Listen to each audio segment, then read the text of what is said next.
Vaping among teens and young people is consistently linked to subsequent smoking, marijuana, and alcohol use, according to an umbrella review of existing studies published in the journal Tobacco Control.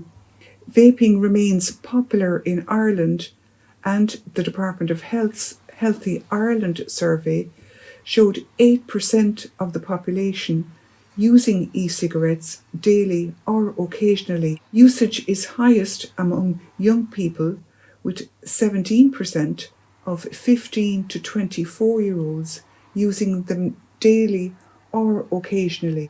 Several reviews suggested that young people who vape are about 3 times as likely to start smoking as those who don't vape, and it's associated with other harmful consequences, including heightened risks of asthma, cough, injuries, and mental ill health, as well as possibly pneumonia, bronchitis, headaches, migraine, dizziness, lightheadedness, low sperm count, and poor mouth health, it is claimed.